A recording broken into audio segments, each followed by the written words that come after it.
Hello children, कुसुम ma'am की online class में आपका स्वागत है। प्यारे बच्चों, आज हम 5वीं कक्षा के गणित का चैप्टर 11 हैं, अक्षेत्रफल और घेरा में आने वाले कुछ सवालों को हल करना सीखेंगे। ये इस चैप्टर की मेरी 6th वीडियो है। इससे पहले भी मैंने 5 वीडियो और बना रखी है बच्चों। अगर आपने उनमें दिए गए सवालों को हल करना नहीं सीखा है तो आप मेरे चैनल ऑनलाइन स्टडी हब की प्लेलिस्ट में जाकर वो वीडियो देख सकते हैं और सवालों को हल करना सीख सकते हैं। एक और बात, अगर आपको वीडियो अच्छी लगे तो इसे लाइक भी करें, अपने दोस्तों के साथ शेयर भी करें, और अगर आप अभी तक मेरे चैनल का हिस्सा नहीं बने हैं तो मेरे चैनल ऑनलाइन स्टडी हब को सब्सक्राइब भी करें, साथ में दिए बेल आइकन को जरूर प्रेस करें। Let's start. पेज नंबर है यहाँ पर हमारा 154, यानी 154 पेज नंबर से शुरू कर रहे हैं। यहाँ पर पहला क्वेश्चन दिया गया है, 9 वर्ग सेंटीमीटर का एक वर्ग बनाओ, उस पर ए लिखो। तो यहाँ पर सबसे पहले ध्यान दो बच्चों, ये 9 सेंटीमीटर नहीं है, ये है 9 वर्ग सेंटीमीटर। और वर्ग सेंटीमीटर कोई भी वर्ग में जब आ जाता है, वर्ग सेंटीमीटर में या वर्ग मीटर में, तो वो एरिया होता है, यानी वो अक्षेत्रफल होता है। तो ये 9 वर्ग सेंटीमीटर हमारा अक्षेत्रफल है। ठीक है, एक वर्ग का अक्षेत्रफल है, समझ गए ना। तो यहाँ पर अक्षेत्रफल 9 दे रखा है, तो हम इसकी एक भुजा निकाल लेंगे। एक भुजा कितनी आएगी बताओ। हाँ, अक्षेत्रफल कितना होता है? अक्षेत्रफल का फार्मूला होता है भुजा गुणा भुजा, तो 3 गुणा 3 9 होता है ना। तो जो भुजा है वो 3 हो गई, 3 सेंटीमीटर। तो इसने कहा है कि एक वर्ग बनाना है 9 वर्ग सेंटीमीटर का, उस पर ए लिखो, यानी कि हम एक वर्ग बनाएंगे और वो वर्ग यहाँ बना देते हैं। और यहाँ पर देखिए, ये वर्ग है हमारा, और यहाँ पर ये भी 3 सेंटीमीटर, इसकी सभी भुजाएं जो है वो 3-3 सेंटीमीटर की भुजाएं जो है वो बनेगी। ये भी 3 सेंटीमीटर। आ गया समझ में? अब इसने कहा एक और वर्ग बनाओ जिसका किनारा पहले से 2 गुना हो, यानी इसका किनारा 3 सेंटीमीटर 3 सेंटीमीटर है ना। और हमें एक और वर्ग बनाना है जिसका किनारा 2 गुना हो। 2 गुना यानी 3 से का 2 गुना कितना हो जाएगा? 6 सेंटीमीटर, है ना। एक ऐसा वर्ग बनाएंगे हम यहाँ पर जिसका किनारा जो है वो इस वाले से दुगना हो। तो ये हो गया 6 सेंटीमीटर, ये भी 6 सेंटीमीटर, ये सारी भुजाएं जो है वो 6 सेंटीमीटर जो है इसकी वर्ग की आ जाएगी। आ गया समझ में इतना? अब यहाँ देखो, पहले पर इसने कहा था कि ए लिखो, तो ये हम ए लिखेंगे। अब इसने कहा है कि एक वर्ग बनाओ, किनारा पहले से दुगना हो, उस पर बी लिखो, तो अब यहाँ पर हम बी लिख देंगे। अब देखिए, उत्तर दो। अब यहाँ नीचे कुछ सवाल दे रखे हैं, इनके उत्तर देने हैं हमें। पहला सम पूछा इसने कि वर्ग ए का परिमाप डैश सेंटीमीटर है। परिमाप निकालना है बच्चों। तो सबसे पहले मुझे ये बताओ कि परिमाप निकालना आता है आपको? हाँ, परिमाप क्या होता है पता है? हाँ, कोई भी आकृति है, किसी भी बंद आकृति के बाहर की जो ये भुजाएं हैं, इनका जोड़ परिमाप होता है, ये ध्यान रखिए। और एक होता है अक्षेत्रफल, इसके साथ ही अक्षेत्रफल भी समझा देती हूँ, जिसको कि इंग्लिश में एरिया बोला जाता है। किसी भी बंद आकृति के अंदर का जो पार्ट है, अंदर इसके अंदर का जो हिस्सा है वो एरिया होता है, यानी उसे अक्षेत्रफल कहा जाता है। आ गया ना समझ में? अब देखो यहाँ पर आते हैं इस सवाल पर। इसमें पूछा है कि वर्ग ए का परिमाप डैश सेंटीमीटर, तो इसका परिमाप कितना होगा बताओ। देखो 3 सेंटीमीटर, इसकी भुजाएं कितनी है बताओ पहले मुझे। 4 भुजाएं हैं और चारों 3-3 सेंटीमीटर की हैं, तो 4 दिए 12 सेंटीमीटर हो जाएगा। एक बार और दोबारा फार्मूला लगा के बताती हूँ। ये वर्ग है और वर्ग का परिमाप का जो फार्मूला होता है बच्चों, वो होता है भुजा गुणा 4, यानी कि 4 गुणा भुजा। ठीक है, 4 इंटू साइड। तो अब कितनी हो जाएगी? 4 तिये 12, तो ये हो गया 12 सेंटीमीटर। आगे है वर्ग बी की एक भुजा यानी कि साइड डैश सेंटीमीटर है। वर्ग बी की एक भुजा कितने सेंटीमीटर है ये पूछी है। एक भुजा कितने हैं 6 सेंटीमीटर, ये भी 6, तो एक भुजा 6 सेंटीमीटर है। तो यहाँ हम लिखेंगे, तो हम यहाँ लिख देंगे 6 सेंटीमीटर है।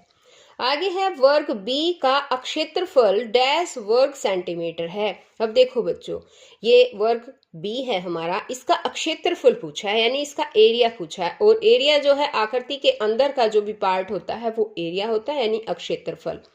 तो हम इसका क्षेत्रफल कैसे निकालेंगे बताओ?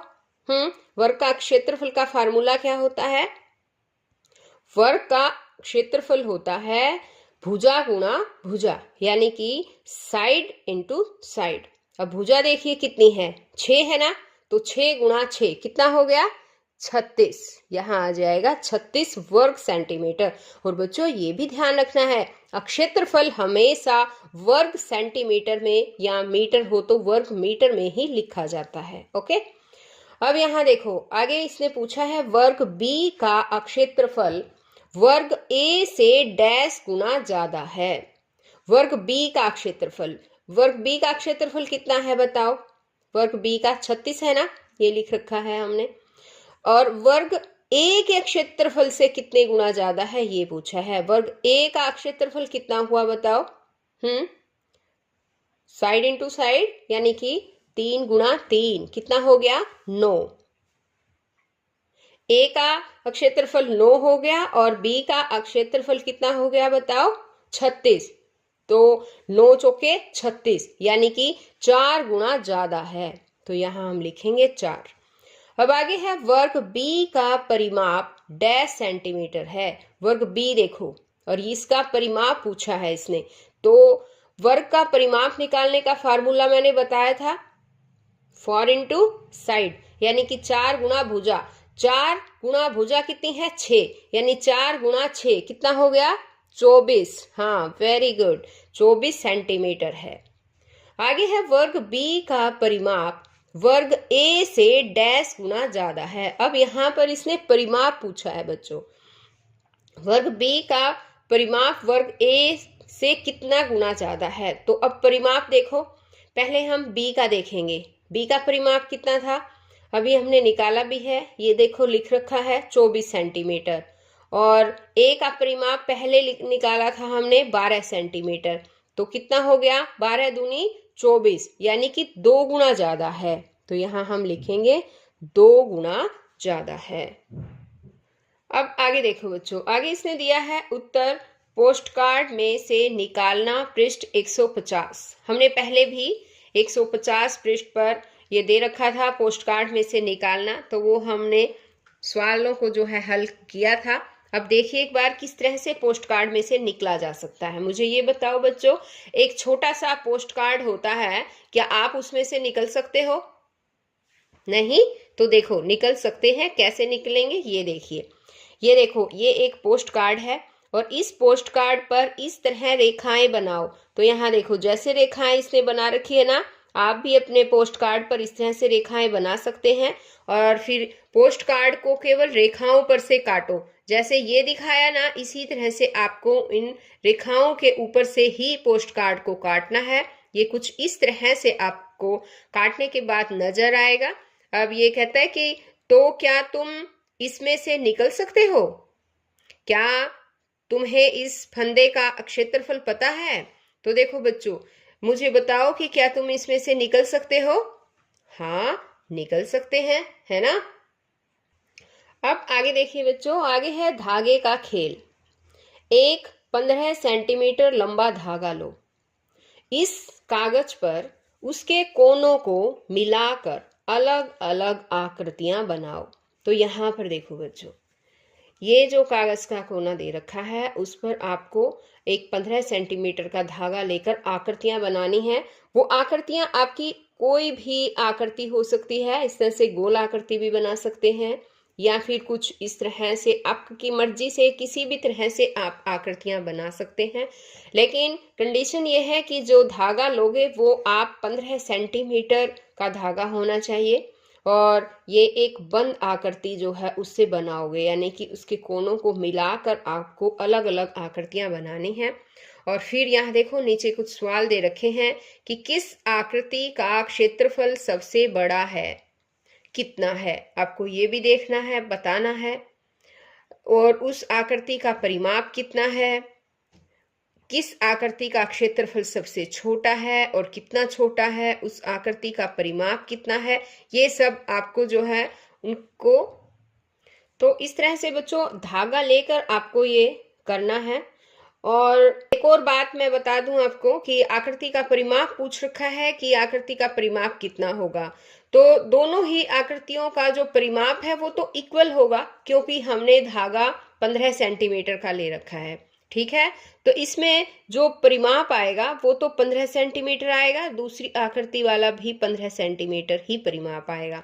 लेकिन क्षेत्रफल जो होगा उसमें आकृति के अकॉर्डिंग जो आकृति बड़ी होगी उसका क्षेत्रफल बड़ा होगा और जो आकृति छोटी होगी उसका क्षेत्रफल भी छोटा होगा।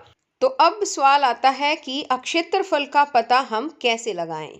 तो देखिए एक बार क्षेत्रफल को हम कैसे काउंट कर सकते हैं। ये जो वर्ग दे रखे हैं इन वर्ग को काउंट करेंगे हम, और एक दो ऐसे वर्ग मिलेंगे आपको जो पूरे पूरे नहीं हैं, तो हम उसको दूसरे वर्ग के साथ एडजस्ट कर लेंगे। तो सबसे पहले हम पूरे वर्ग देखते हैं कितने हैं, एक, ये दो, थोड़ा थोड़ा है वो एडजस्ट करेंगे बाद में, ये 3, 4, 5, 6, 7, ये 7 है ना। 7 में से आप देखिए एक बार ये वाला आधा हिस्सा लिया हुआ है, इसको लेने के बाद ये लगभग पूरा ही हो जाएगा, 8 हो गए। अब यहाँ थोड़ा हिस्सा रहता है, ये इसको इसमें मिला लेते हैं हम, है ना। और यहाँ पर देखिए ये वाला जो है आधा पार्ट रहता है इसका, ये वाला थोड़ा सा हिस्सा, और ये मिलाकर ये लगभग 9, तो इसको हम लगभग 9 जो है वर्ग सेंटीमीटर बोल सकते हैं। इस आकृति का क्षेत्रफल लगभग 9 वर्ग सेंटीमीटर होगा। इसी तरह से अब ये वाली आकृति दे रखी है बच्चों, इसका भी आप काउंट करना, इनको जो पूरे पूरे वर्ग हैं वो पहले पूरे पूरे करने के बाद इनको थोड़ा एडजस्ट कर लें कि किस तरह से है। तो अब जैसे कि यहाँ पूछा गया है किस आकृति का क्षेत्रफल बड़ा है, कितना है, किसका छोटा है, कितना है, तो ये आपको अपने आप अपने अकॉर्डिंग करना है बच्चों, धागा लेकर। ठीक है, मैंने समझा दिया कैसे करना है। आगे है एक त्रिभुज, वर्ग, आयत और वृत्त बनाओ, पता करो कि किस आकृति का क्षेत्रफल सबसे बड़ा है और किसका सबसे छोटा। तो इसके लिए आप जो है इसी पर एक त्रिभुज भी बना सकते हैं। जैसे यहां से हमने त्रिभुज बनाना शुरू किया, ये देखिए जैसे ये एक त्रिभुज जो है वो हमने बना दिया। इसी तरह से आपको एक वर्ग बनाना है, एक आयत बनानी है, एक वृत्त बनाना है, और ये सब बनाकर फिर आप जैसे मैंने बताया था ना इसी तरह से काउंट करके देखेंगे कि उसका क्षेत्रफल कितना है, जितने ये वर्ग हैं उनको काउंट कर लीजिएगा। तो इस तरह से ये सवाल आपको खुद निकाल कर हल करने की कोशिश करना है बच्चों। तो बच्चों आज इस वीडियो में केवल इतना ही। नेक्स्ट वीडियो में मैं आपको इस चैप्टर में और भी कुछ पार्ट रहता है, उनमें आने वाले सवालों को हल करना सिखाऊंगी। तो हम फिर मिलेंगे एक नई वीडियो में, तब तक के लिए बाय बच्चों।